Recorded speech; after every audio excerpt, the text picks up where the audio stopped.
Welcome to Perspectives with Wenchi Yu, a new program where we discuss Trump 2.0's policies and politics and their implications for Asia, China, Taiwan, and beyond.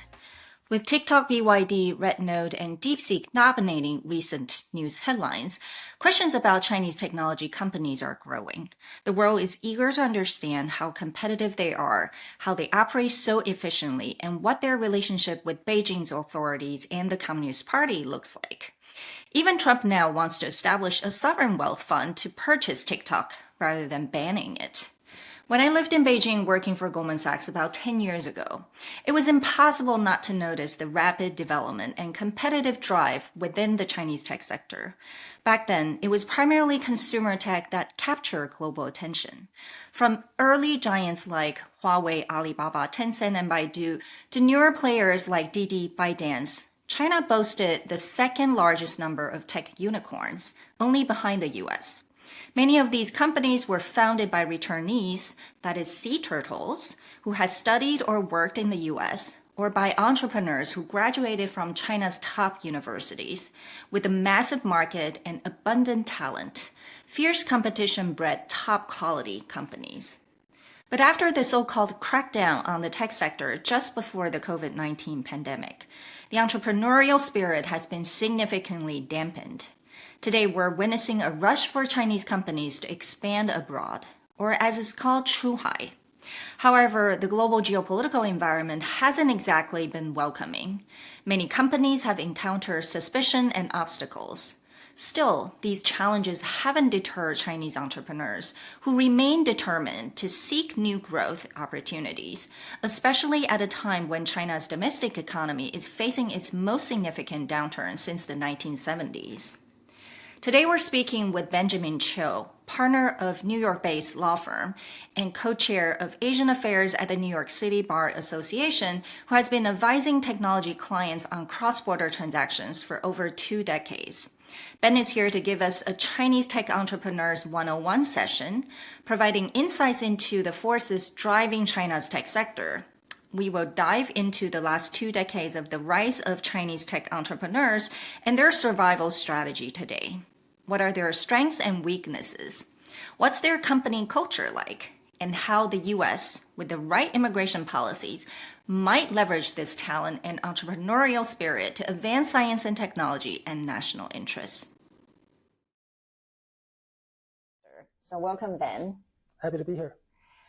Well, tell us about your background. I'm a U.S. lawyer, but I was born in Beijing. I completely grew up in Beijing. Until about 19 years old, I finished 1 year of college in China. Then I went to an American liberal arts. What is that? Webster University. It's a smaller liberal college in St. Louis, in Missouri. Oh. And I actually did 1 year in Geneva first, because at that time my father was working at United Nations organization in Geneva. And 2 years later, went to law school. Okay. And became a lawyer in California. When you were practicing in California, what kind of clients were you representing? Before China became a WTO member in the end of 2001, China was trying to join the International Trade Club. The predecessor of WTO was GATT, the General Agreement on Trade and Tariff. Right. It's hard to imagine today, but until 1990, China had just absolutely zero copyright law. So it took some years for them to quickly copy a lot of legal principles and statutes from foreign countries. Right. And going through the negotiations, trying to persuade the Western countries led by America that China was going to be up to the standard of legal infrastructure. Sure. So, give us the trade status and, permanent normal trade relations. The China trade really took off, especially after the WTO membership. Yeah. So my initial career was in intellectual property, mostly disputes. I went back to China pretty early on. Around 2005. That was exciting time to be in China. Yes. China was a rising power in trade and other influences. To one of the major international firms doing intellectual property work. It's called Hogan Lovells. I was in Beijing and Shanghai and did all sorts of interesting IP cases. I would argue it was probably a time doing the most interesting, also a combination of most interesting IP cases in the world. Because on one hand, we have some very complex, technology-intensive patent litigations. On the other hand, there were also many sort of a wild east cases going after counterfeiters, for example. It was a time where you use techniques that you see in maybe American Western movies. We post bounties on local newspapers for informants, for information about certain underground factories making fake iPods, for example. Right. So there was a very interesting time doing this kind of work. But by chance, around 2009, a bunch of my mutual contacts at Google, who were some of them already working in China at the time, told me that the former president of Google China, Kai-Fu Lee, was leaving Google to set up, initially a incubator or accelerator, very much similar to Y Combinator in the Silicon Valley. This was around September 2009. Were you excited to join that team? Why did you want to join? That was right after the financial crisis. To deal with the financial crisis. Exactly. So there's a lot of capital, yes. That created a lot of liquidity, a lot of available capital, or in the jargon of private equity, dry powder on the market. So so these two, of course, among other things, China at that time was in a good position to work with Western companies and governments to import capital and technology, and China didn't face demographic or economic issues like it does today. So all the combined, it was a perfect timing for the venture capital market in China as we know it to emerge at that time. The world at that time was very much about globalization. The US wanted to work with China, and you have a lot of talent that people like Kai-Fu Lee or yourself who have had a lot of experience working in the West with American companies or Western companies, ready to kind of capture the growth in China. Chinese government at that time, what would you say their attitude is like? At that time, Chinese government was several things. On one hand, they were a little bit clueless as to what was happening, and they probably didn't care that much anyway. The government officials or the communist princeling families, they probably care more about making money from the traditional industries, real estate, energy, infrastructure, banking, shipping, all those that are not available to private citizens, private entrepreneurs, let alone younger entrepreneurs. If you look at China's growth model the past 20 or 30 years, the competition landscape for private entrepreneurs was kind of smallish. In America, if you want to be an entrepreneur in, you can just start. In banking, in telecom, in military contractor, you can start. Yes. And sure enough, there are some pretty successful startups in those spaces. But in China, there are only certain sectors that are truly open to private entrepreneurship. But technology is one. Technology happened to be one. Right. Well, other than technology, there's really not much. You can be a construction contractor. You can provide services, food and beverage, or import-export. Yeah. Manufacturing is a big one, right. generally open to private entrepreneurs. Other than that, the technology is the big one that's lucrative. It didn't happen overnight, but the trajectory was pretty clear. Similar to how Japanese and Taiwanese companies used to be copycats and getting sued left and right by Western companies for patent infringement. Chinese company went through that. In early 2000, you're already seeing the possible changing landscape in terms of Chinese companies coming up with their own patents. Right. I used to live in China as well. In the 2000 ish, 10-ish, around that time. If you see a successful American company, whether it's like Uber, Google, or something, and there's going to be a similar one in China, they may not be copycats, but they're copying the business model, right? Sure. So Didi is following Uber, Baidu is following Google. Silicon Valley, even today, is probably still by far Still the leader. So the main theme in that sector, we're talking about internet or internet-related software, has even today been more about importing Western capital and technology and business models and port those to the China market.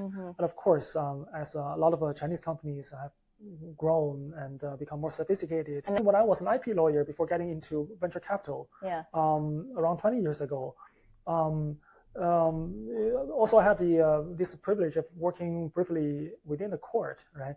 Most of the IP infringement cases in China were not about foreign IP holders suing local companies, but Chinese people suing each other, Chinese companies suing each other.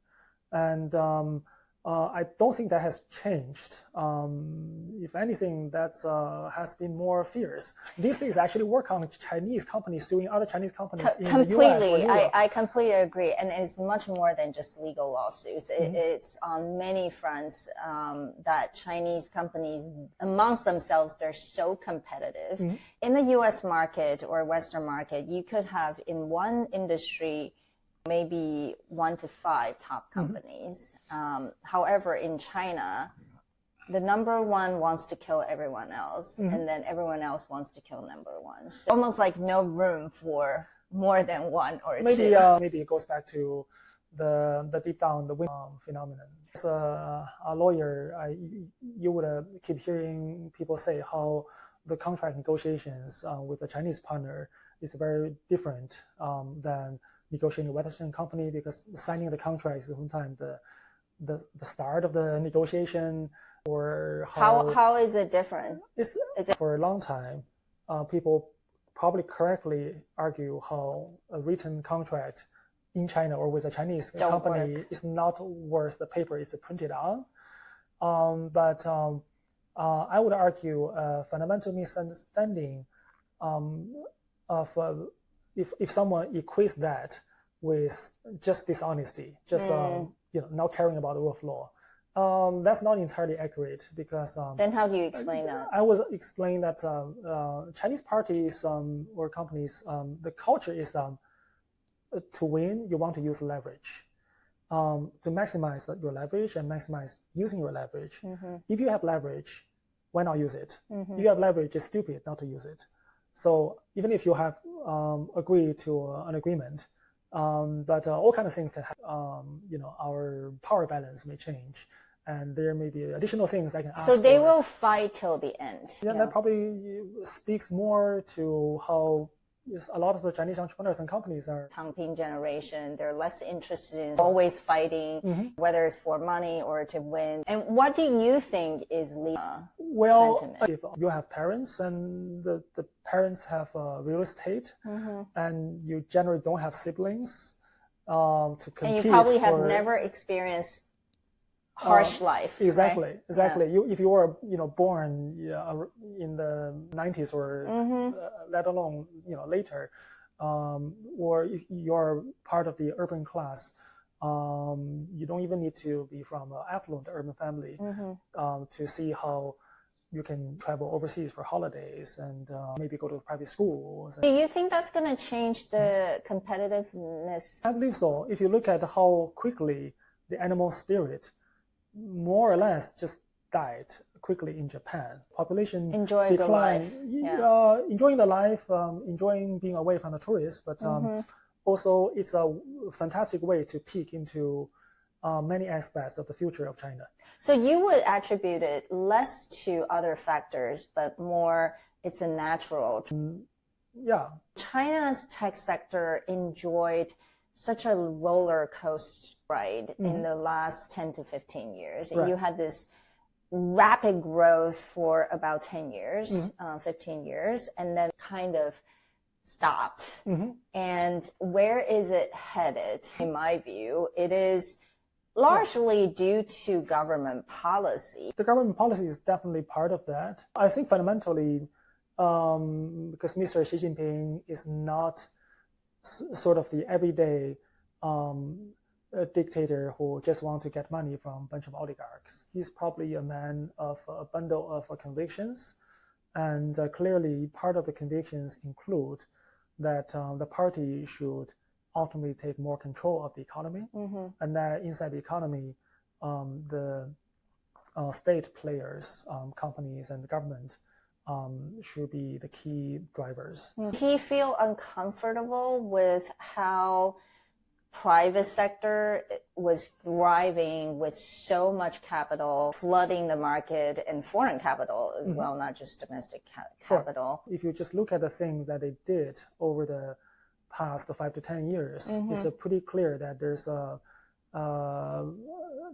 a lot less room for the private tech entrepreneurs. What bothers them? What bothers them about private sector thriving? And for most countries, government would like to see people living standards are improving, and you have almost like those hopeful figures out there from Jack Ma and so many others. People aspire to and say, I can be one of them, right? Like, why don't they want that? There are reports about how Xi and maybe also people around him are worried that people are having less kids, leading to the current demographic crisis in China because education and many other things are too expensive. So you're talking about the education sector. Right. So that's one example. Another one is the government probably, for maybe a number of reasons, want to have more control over the creation and flow and storage of data. So they crack down hard on a number of data-related sectors. And here I want to use Didi as an example. I was by chance representing investors in 2012 to invest in the A round, Series A of Didi, at that time called Didi Taxi. The valuation was around $11 million. At that time, it was a very small company. This relates to our earlier topic about Chinese companies copying the Uber and other US business models. It relates to how almost all the VC investor money came from overseas, US dollar denominated fund. And of course, all these VC fund managers tend to have some sort of Western background. Typically, Chinese returnees from not necessarily overseas, but just a very quick point. Why did they want the US denominated fund? Was it because they were all hoping to go public? Well, no, there are a number of reasons. Even today, a lot of technology companies from China use the VIE structure, which is essentially until very recently a gray area that allows a company to have an onshore plus offshore structure to get around the number one currency exchange controls in China, and number two, maybe more importantly, the Chinese regulations against foreign capital participation in the market. So your financing happens offshore, but the money is somehow paid off onshore to fund your R&D and teams to help. The point is, at that time, 2012, I was representing the investor. We were calling the government agencies about a very technical question that's very important to the business model of Didi, which is that the company at that time didn't have the commercial ICP license, which is the most important license for anyone setting up an internet service company in China. But the answer from the government at that time was that, we don't know whether or how to give you the license because we only issue the ICP license to companies providing services on web portals, on PCs, on computers. This company is mobile only. We don't know what to do. But then as a lawyer, representing investor especially, the question is, what are you going to do? Are you going to shut the company down? And the answer is, we cannot comment on that. Maybe not. So we reported back to the investor, said, well, there's such risk, but the answer we get from regulator right now is at least it doesn't look like they're not going to do anything. So my point is, and that was the time when the government was more very hands-off. Yes. That was the time when Li Keqiang was talking day in, day out about the 创新经济, Entrepreneurs, innovation economy, right. 全民创业, everybody become Right. entrepreneur. Right. So that was so naturally that was the heyday of internet in China. So no regulations also Right. help contribute China's internet sector. DD had to pay more than $1 billion of fines for the government accusation of data privacy breaches. I'm not saying the company didn't do anything wrong, but clearly they were being punished as a result of the government changing the policy, taking over more control of the data and internet companies. Among all these different discuss about risks of doing business in China, that's the biggest one. Large-scale crackdown that started maybe around 2019, 2020. The government didn't even express concerns about certain areas. They just let you grow. It's almost like a Wild West. I use that to describe China's internet sector at that time. Did people in their mind worry one day there's going to be regulatory issues? Well, I have to give sympathy to all these market participants who just couldn't foresee. Early 2010s, everything just indicates that Chinese government want the private tech company to grow. All these international investors and the law firms were setting up offices and pouring capital and talent into the market. The top leaders from Beijing were visiting all kinds of internet companies, startups and the incubators and so forth. A number of things seems to have happened around 2015 and 2016. There was some tough market crash in China during that time. There was capital flight, and the government quickly intervened and became probably very worried. And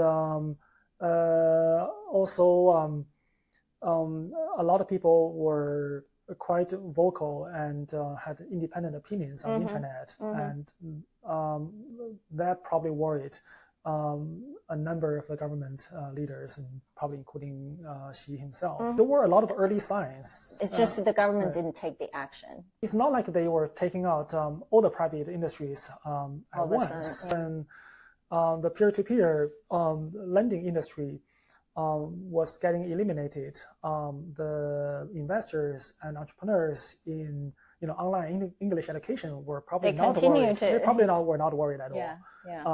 How would they know?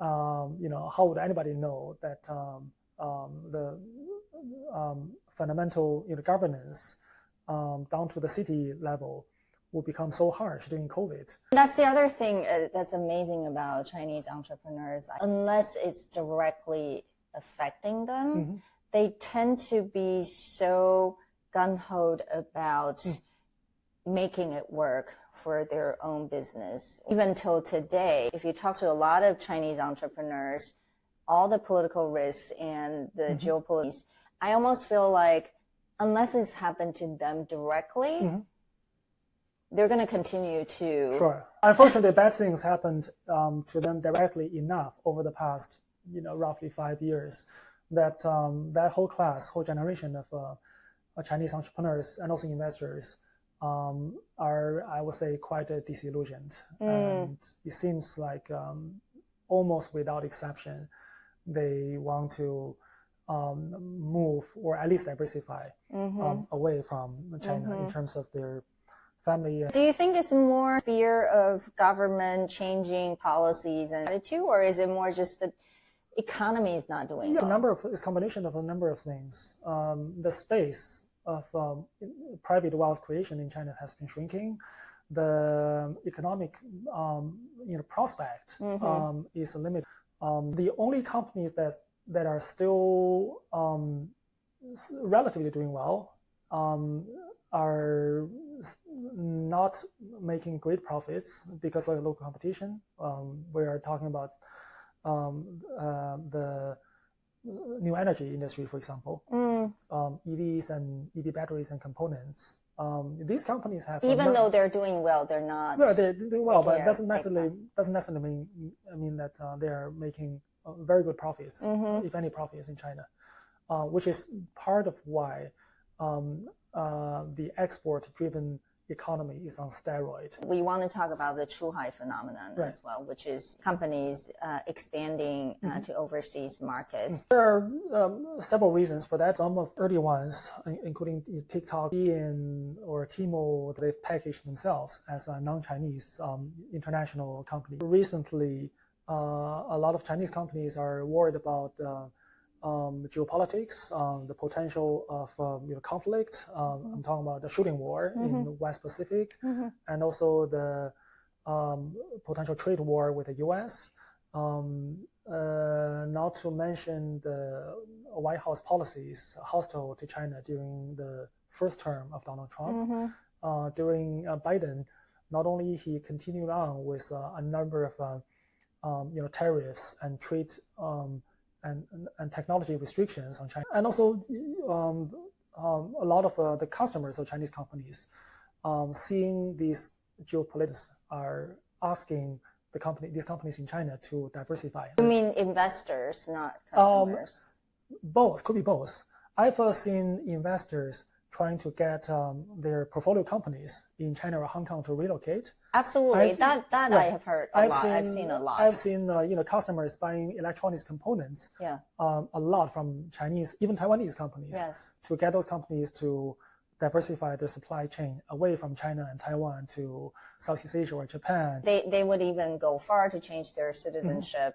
They would set up a completely entity elsewhere. They would set up their supply chain through Southeast Asia, through Mexico, or through other places to look like they're not from China as an origin. However, President Trump has also said he's going to crack down on all these things, right? To really go back to what your origin is. And there's a new emerging consensus in Washington D.C., which over the year has turned considerably hawkish over China.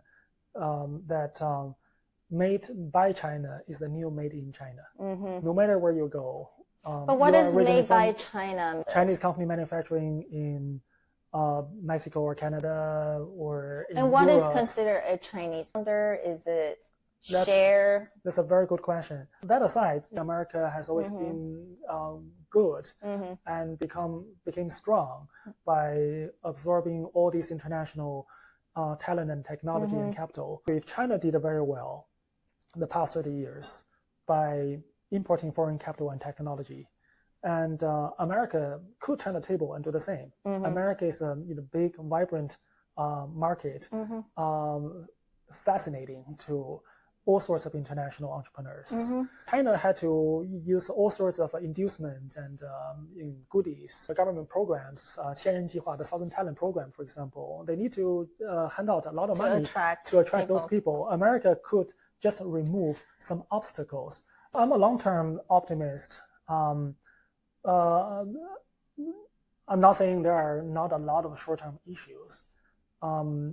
American story will be over if this country really closes its door on immigration. Even all this American isolationists, if you look at their own background, not to mention the tech bros from Silicon Valley, they themselves are first generation immigrants, right? Or they work with immigrants, or they have co-founders who are immigrants, they have investors who are immigrants, and so forth. And I think deep down, America understand that. I think deep down, America will be pragmatic when it comes to importing foreign human capital, monetary capital, and technologies.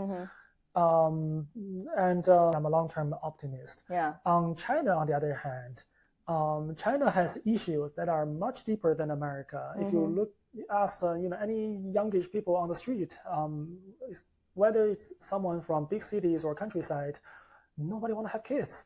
China's birth rate is substantially lower than Japan's, and much lower on the level of. That's actually an indication of how people view their future. People don't want to have kids either; they cannot afford it. They don't want to have because they don't see this hopeful future for the next generation. Some people also say that not having kids is one fundamental way of a civil disobedience in China. For that matter, the U.S. should be smarter. For all these people who aren't enjoying a good time living in China right now. Let's absorb all the good ones and then make them feel like America is a place where they can thrive, they have a better future, and come here. Right. And then sure enough, I work day in, day out. I work with a lot of Chinese companies and entrepreneurs. That's what's happening. They're coming to the U.S. Of course, they face a number of difficulties on the immigration policy. What are some of the greater challenges? On China government, or governing means that there's always a sword over your head, and which can fall anytime, and it does fall, which was why it disillusioned a generation. When they come to the U.S., and I'm not saying the U.S. government doesn't have a lot of issues, but when I help foreign entrepreneurs talk to the federal regulators, let's say the CFIUS, the Committee for Foreign Investments in the U.S. Long story short, a cross-agency government committee, mostly led by the Treasury and Homeland Security. When we help clients talk to them, surprised to hear that the government that the government officials are surprised by the question, like, are you going to shut us down? If we don't comply, are we going to be shut down? Because that's the U.S. government. What happened in China? And when I would tell the client already that the governance is fundamentally different here. Yes. But because the clients really wants to know, I need to relay the question to the federal government. Right. And then the U.S. official will be surprised, saying that we have this and that power, but there's still rule of law here. We may fine you, we may do this and that, but it's not like we can take away your business license. It's not like we can just instantly shut you down. Well, I'm still very confident that the institution is strong enough, even with such a strong man like Donald Trump. There's still procedures, rule of law, but that kind of cultural difference and almost like culture shock to Chinese entrepreneurs, do they find it a better business environment here? In some ways, compared to China, the answer is probably yes. Compared to generally other business opportunities, let's say Middle East or Europe or North Africa or Southeast Asia, in many ways, North America is still a very attractive market. And a lot of them are going to the Middle East as well, going to Southeast Asia or, there's a lot of cheap money there. Middle East is clearly a number of rich governments is trying to re-engineer their economies. So, it's part of the global capital market. If you were to help people understand Chinese entrepreneurs, what are some of the simple words you would use to describe them, and especially sort of the dilemma they're facing these days? I have the most sympathy for the Chinese entrepreneurs in the world. They are open-minded, enterprising, frugal, hardworking, right, and they are in a very unpleasant place, squeezed between their own government, assertive Chinese government, and also who absolutely have no sympathy for them. Right. My generation of business people from China generally became Hong Kong citizens the past 25 years, and look at what happened to Hong Kong now. And so the question is, where do these people go? China's if they go somewhere else, that's China's loss. Whether that loss could be America's gain is or still other a question places. Mark. Right. Yeah, we are coming to the end of our conversation. You have been quite vocal also about the situations inside China in terms of its economic policies. Making America great again requires talent and entrepreneurs who drive innovation and progress. With many highly educated and ambitious Chinese entrepreneurs facing limited opportunities in their home country, the Trump administration would be wise to seize the moment and create pathways for them to contribute to American society. Striking a balance between welcoming high-skilled immigrants and preserving social cohesion, traditions, and values remains a challenge for many nations. We hope this episode sheds light on the world of Chinese tech entrepreneurs and fosters better policies and business opportunities for the future. This is Perspectives with Wenchi Yu, where we analyze the policies and political strategies of Trump 2.0 and their implications for Asia, China, Taiwan, and beyond. Thank you for watching and listening to our third episode. We value your feedback. Please subscribe to our YouTube channel and podcast. See you next week.